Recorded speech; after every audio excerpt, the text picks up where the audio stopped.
It was one of Britain's most beloved and most controversial TV shows. For nearly 2 decades, The Benny Hill Show made audiences roar with laughter. But then, it was gone, without warning, without a finale. Just silence. So what really happened behind the scenes? What was the shocking moment that forced TV executives to pull the plug for good? Comment 1 if you remember watching Benny Hill live. Or 0 if you're just hearing about the legend now. The Benny Hill Show, a controversial scandal. From its inception in 1955 to its demise in 1989, The Benny Hill Show charmed audiences all over the world. On the other hand, many people refer to a certain time as the reason the show was canceled. Although The Benny Hill Show's comedy tone has always been experimental, a performance from the late 1980s proved particularly polarizing. Hill was depicted in the scenario as a spoof of a beauty pageant in which women were exposed and objectified while scarcely clad. Many reviewers and audience members were offended by the sketch's unusually nasty and callous punchline. During this time, the general public's taste and perception of comedy shifted. What was once considered adorable and innocent has become unpleasant and archaic. These comments were spurred by the infamous skit which brought the subject to the forefront of public debate. How did the terrible ending of a comedy show that millions of people enjoyed come to be?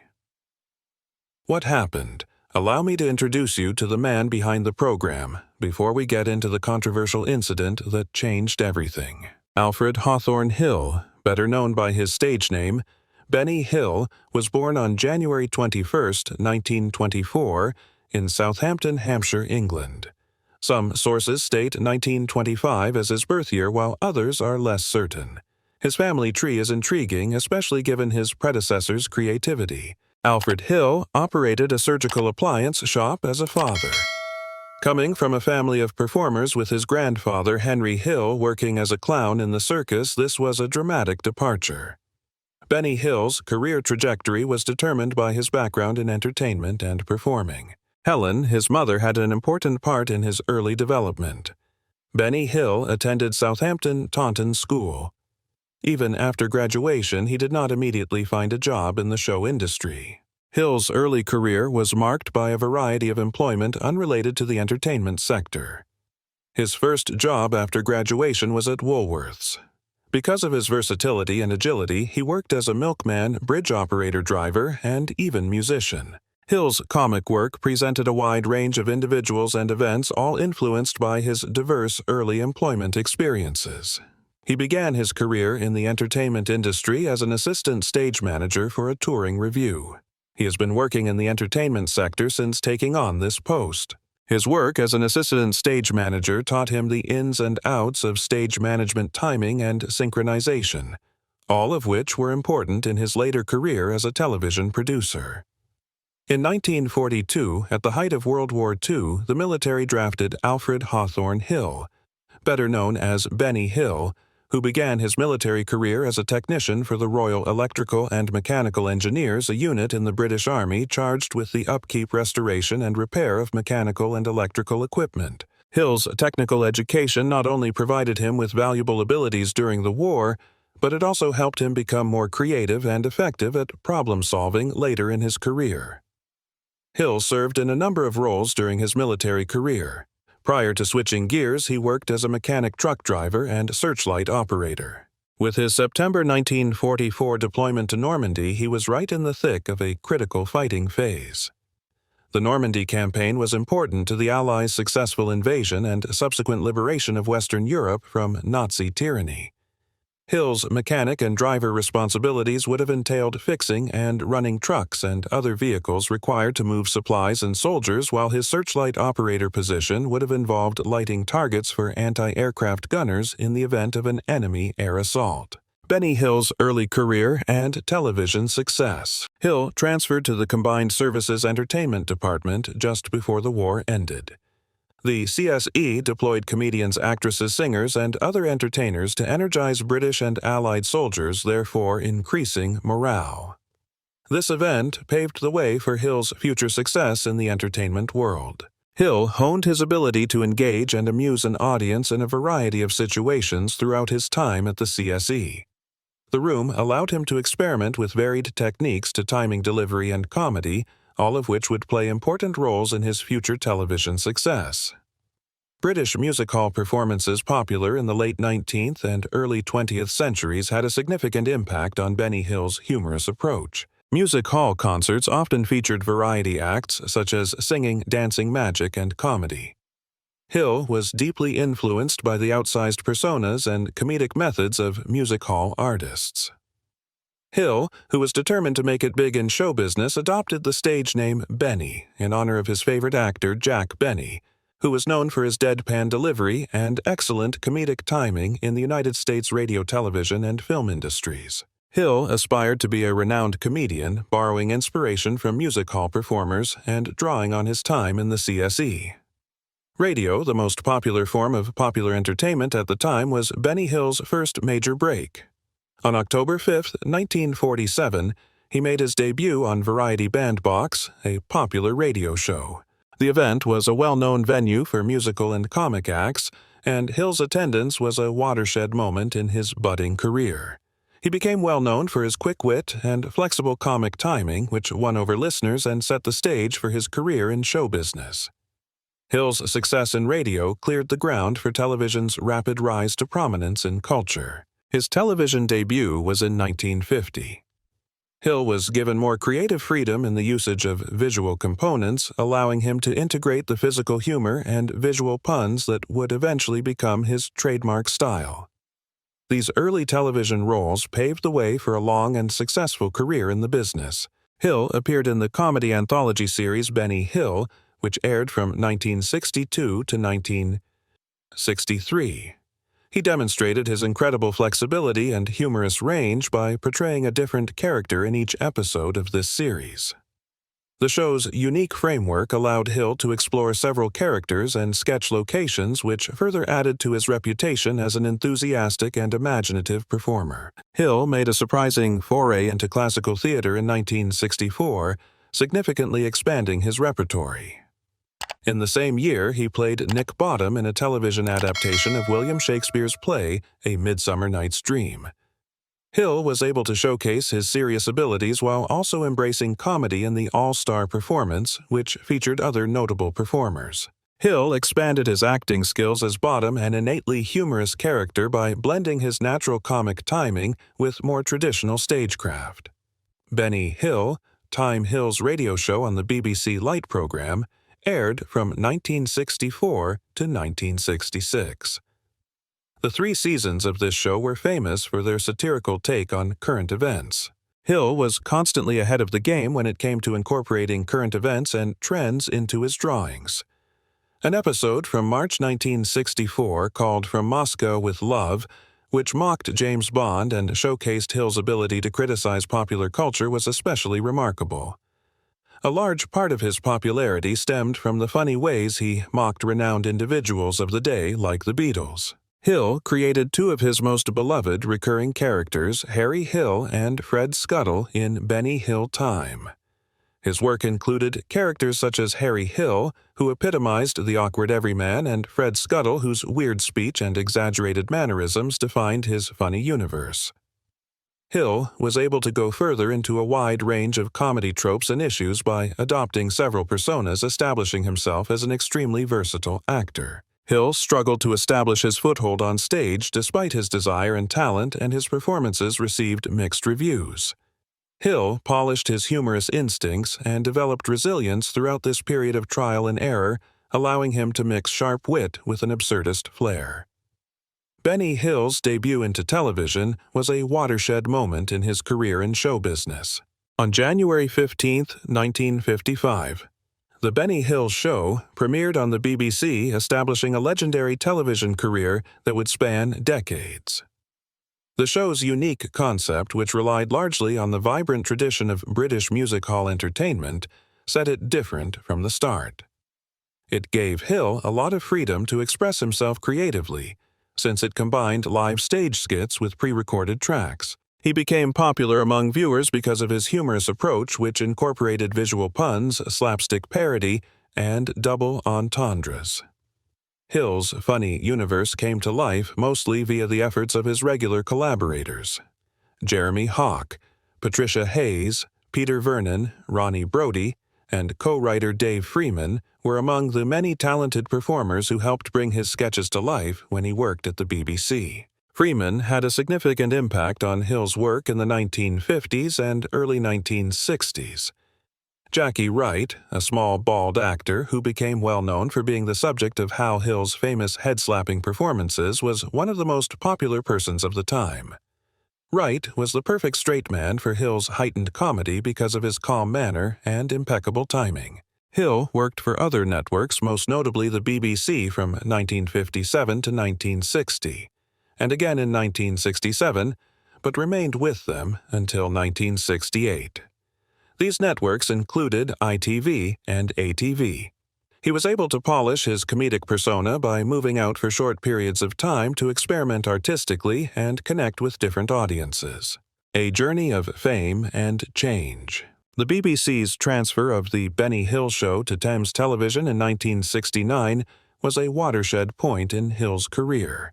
With this modification, the program's popularity increased, ushering in a new era.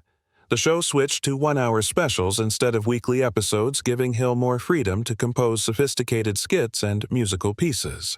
With these lengthy episodes, Hill was able to experiment with different humor approaches while also enjoying higher-quality production aspects.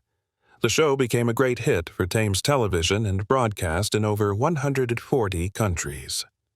Hill's ability to blend physical humor with widely relevant issues propelled him to global fame in the comedy industry. His outstanding talents as an impressionist writer and performer contributed significantly to the program's popularity.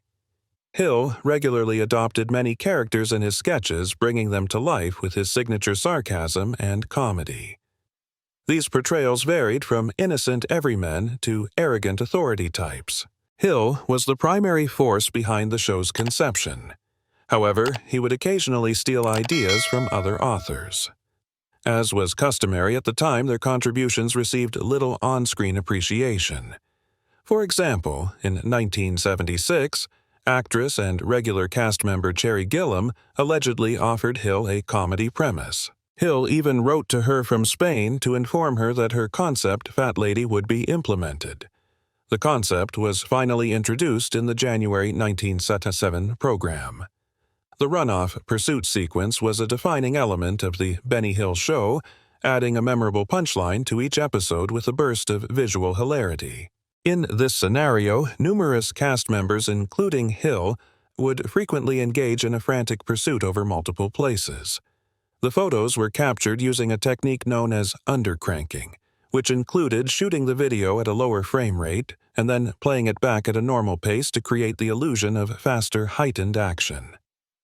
This strategy highlighted Hill's visual humor and increased the insanity of the circumstances. To add to the hilarious chaos, these chases usually featured police officers, grannies, vicars, and barely dressed females as prominent characters.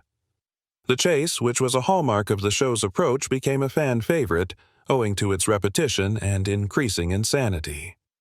The entire scenario was set to Boots Randolph's rowdy tune, Yakety Sax, which became synonymous with Hill's humorous style and is now commonly referred to as the Benny Hill theme. This captivating instrumental was picked as the best TV theme for an ITV special in 2015, demonstrating its long-term appeal and cultural impact. Changes became increasingly noticeable as the program entered the 1980s. The Hills' Angels Dance Company, composed of lovely young females, was one of the most prominent additions at this time. They brought sparkle and physicality to the spectacle. These performers regularly appeared in choreographed dance routines and comedic performances, often playing opposites to Hill's antics. Although they revitalized the show and increased the audience, some people perceived the portrayal of women as sexist or archaic and objected to their look. Sue Upton, one of the original and longest-serving Angels, became a fixture on the show because of her lovely screen presence and comedic abilities. Jane Leaves, another well-known Angels alumni, rose to international prominence as Daphne on the hit television series Frasier. She refined her abilities in television humor and acting while working with Hill. Hill's ensemble group included Henry McGee, Bob Todd, and Jackie Wright, all of whom contributed significantly to the realization of his sketches. They brought balance and contrast to the angels' overblown personas. Children called Hill's Little Angels added a fresh dimension to the program. Many of the young performers and actresses were from the families of cast and crew members, including the show's director, Dennis Kirkland, and Sue Upton's children. Their presence made the program more appropriate for families and added a pleasant atmosphere to some of the sketches. Jenny Lee Wright, whom Hill affectionately dubbed the sexiest stooge, was another standout cast member. She made her debut in 1970 and quickly became a fan favorite due to her smart one-liners and enthusiasm to engage in the slapstick fun. Her appearances on The Benny Hill Show showcased her distinctive blend of sensuality and comedy, which usually required a mix of charm and self-deprecating humor. Despite its immense success, the program sparked controversy. Critics became more concerned about its use of sexual innuendo and physical humor, as well as its portrayal of women. A watershed moment in British television history. Many people in the 1980s questioned if Hill's comic technique had gotten stale as public opinion shifted. The program was discontinued in 1989 due to these complaints, as well as altering television comedy preferences and infernal restraints at Thames Television. However, The Benny Hill Show continues to be regarded as a watershed moment in British television history. It emphasized Benny Hill's unparalleled ability to combine wit, sarcasm, and humor, breaking down barriers and entertaining millions. Although Hill's impact on the comedy world is apparent, he was polarizing. His legacy will last as long as the laughs he gives others will. He impacted many comedians and artists that came before him.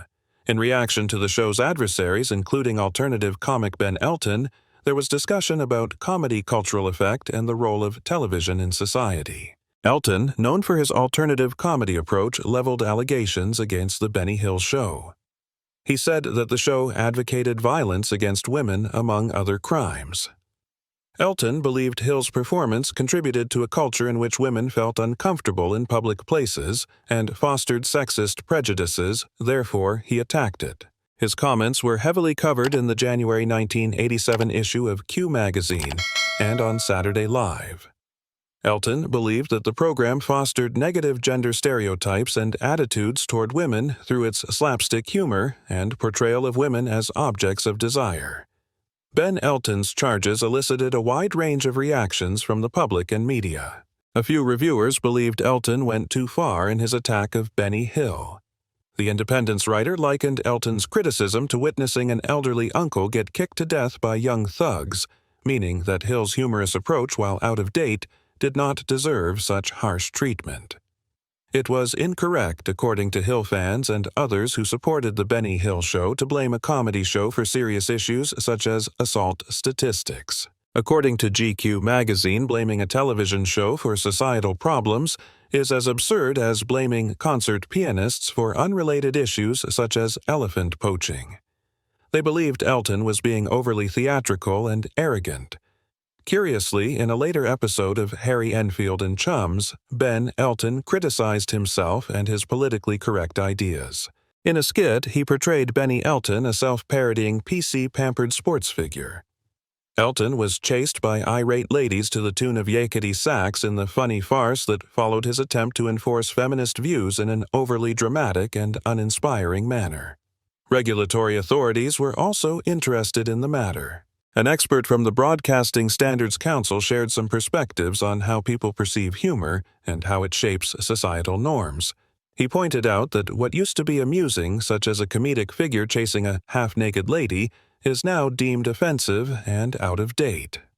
Despite the complaints and controversies, The Benny Hill Show remains a significant part of British television history. During its peak, it had a large audience because of its distinct blend of slapstick comedy, visual puns, and endearing characters. During the early 1970s, the show peaked in popularity with over 21 million viewers in 1971 alone. Because of Hill's charm and sense of humor, the show quickly became one of Britain's most popular, attracting people from all backgrounds. Benny Hill got several awards and nominations for his work in television comedy. In 1972, he received the BAFTA Television Award for Best Writer for his outstanding work on The Benny Hill Show's screenplay. As proof of his versatility as an actor and writer, he won a BAFTA nomination for Best Entertainment Performance. The Benny Hill Show on Thames Television, which broadcast in the United States, became an international hit in the late 1970s. The show's transmission across American television networks introduced Hill's comic abilities to viewers all over the world, solidifying his position in comedy history. Because of its popularity in the United States, the show received Emmy nominations for Outstanding Variety in 1980, and 1991. The nominations emphasized the show's importance and popularity on both sides of the Atlantic, recognizing Hill's ability to captivate audiences throughout the world. Hill's win of the Rose d'Or Award in 1984 cemented his status as a trailblazer in television comedy. He was recognized for his creative achievements as well as the longevity of The Benny Hill Show, which is still popular across Europe and beyond. The Benny Hill Show not only entertained millions of people, but it also inspired a generation of comedians and television producers. Hill's unique style, with its rapid-fire sketches, charming characters like Hill's Angels and Fred Scuttle, and the memorable yakety sax music, quickly established it as a British comedy. An era in British television comedy came to an end when Benny Hill elected to quit his legendary show, Tom's Television, after a long and great career spanning over 2 decades. Hill, who had created a popular variety show for Tom's Television for 21 years, announced his departure at the end of May 1989. His efforts to Tom's Television were enormous, and the show's success in the United States helped the firm earn an estimated £26 million over the years. Tom's Television discontinued The Benny Hill Show in 1989, citing declining viewership among other factors. Despite its initial popularity, the show's viewership declined in its latter years. The diminishing viewership numbers reflect changing television interests and preferences. Each episode reportedly cost £450,000 to produce, which would be $1,100 in 2023. The show's production expenditures have constantly increased. With declining viewership and advertising revenue, Tom's Television could no longer afford these expensive production costs. Benny Hill's legacy and personal life. Notwithstanding the challenges he encountered in his latter years, Benny Hill remained working on new projects following the closure of The Benny Hill Show, displaying his undying passion for entertainment and humor. Hill entered uncharted terrain in the realm of television when he began his globe tour in the year 1991. The plan was for Hill to do a repeat performance of his funny sketches in the several nations where his initial program had achieved widespread popularity. In addition to presenting his comedic talents to audiences all over the world, the objective was to ensure that his legacy would be preserved on televisions all around the world. The fact that Hill was only able to complete the one special episode, Greetings from New York, before the project was abandoned was due to the difficulties that were associated with it.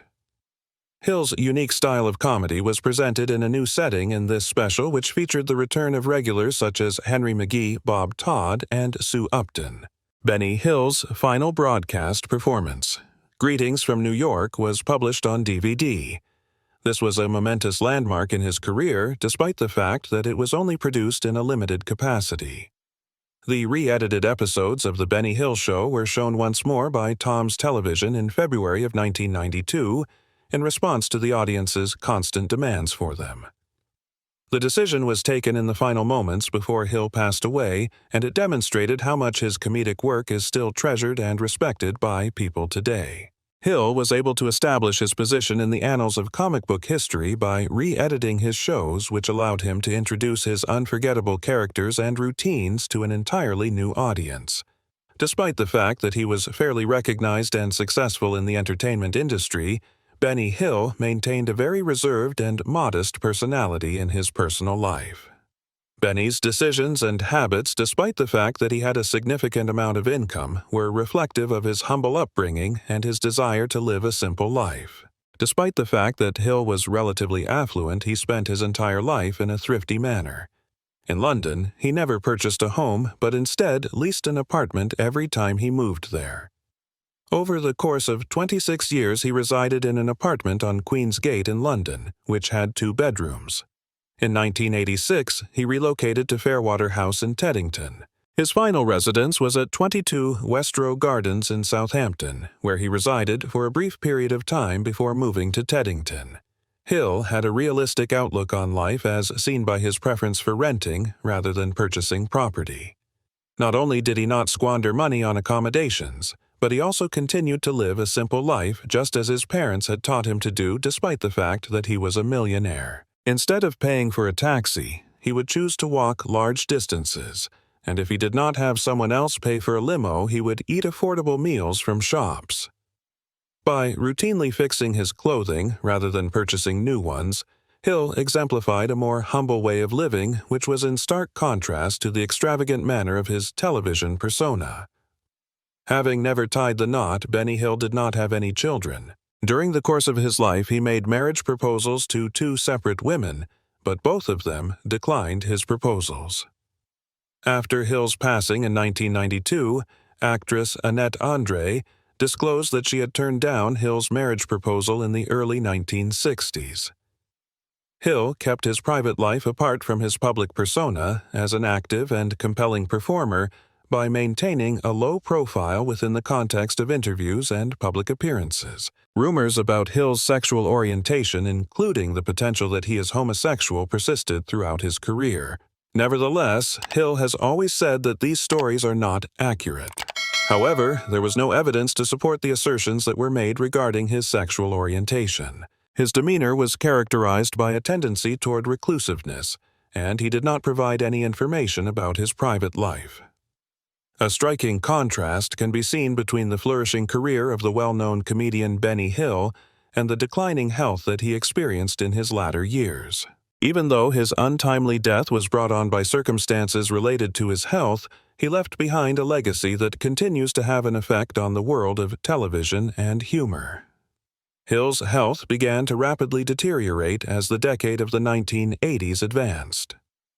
As a consequence of the small heart attack that Hill experienced on February 24, 1992, the medical professionals recommended that he have heart bypass surgery. Nevertheless, Hill was opposed to the procedure. In spite of the fact that he was notified of his renal failure 1 week later, he chose not to undergo dialysis. Despite the fact that Hill was experiencing health problems, he went on to continue living independently at his apartment in Teddington. When Hill passed away early on April 20, 1992, he was on the verge of turning 68 years old. The finding of his remains occurred 2 days after a number of phone calls that were not returned were made. According to the official cause of death, Hill went away peacefully as he was sitting in his recliner watching television. The cause of death was specified as coronary thrombosis. In a tragic turn of events, Benny Hill passed away on the same day that Central Independent Television gave him a new contract. His funeral and burial took place on April 28, 1992, at Hollybrook Cemetery, which is located in close proximity to his birthplace in Southampton. The passing of this renowned character in British comedy marked the end of a time, and his colleagues and fans expressed their sorrow over the loss of a person of such legendary status. In terms of the money, Hill's estate was valued at £7,048,192 at the time of his death, which would be equivalent to over £19,700,000 in the year 2023. It was 30 years before he went away when he penned a will in which he mostly left his riches to his parents. Hill placed his family at the forefront of his decision-making process regarding the distribution of his inheritance, despite the fact that he was prominent and wealthy. A portion of the fortune was distributed to each of his 7 nieces and nephews. Even in the face of debate and evolving attitudes, it is impossible to deny the influence that Benny Hill has had on the comedy industry. The Christmas schedule for That's TV, which includes The Benny Hill Show, was disclosed in the month of November in the beginning of 2021. After a period of nearly 20 years, the show, along with other ITV classics such as Kenny Everett's New Year specials and Beatles About, finally made its long-awaited return to British television. Hill's comedic legacy is still liked by a large number of people in the present day, as proven by the fact that it has been resurrected. Benny Hill's work is still recognized and studied in modern times due to the enduring impact he had on the comedy that was shown on television. His ability to create engaging characters and situations, in addition to his comfort with physical humor, served as a source of inspiration for countless generations of writers and comedians. Hill was a pioneer in the field of comedy, and his legacy continues to be carried on by the pleasure and inspiration that his presentations continue to provide to audiences long after he has passed away. Today, The Benny Hill Show is remembered as both a symbol of comedic genius and a victim of cultural shift. Was it misunderstood, or was it simply a product of its time? Either way, the sudden fall of Benny Hill remains one of the most shocking moments in TV history. What do you think? Should The Benny Hill Show have been canceled? Or should it have evolved? Leave your thoughts in the comments. If this story surprised you, like the video. Subscribe to Maddie channel for more untold stories behind television's most unforgettable moments.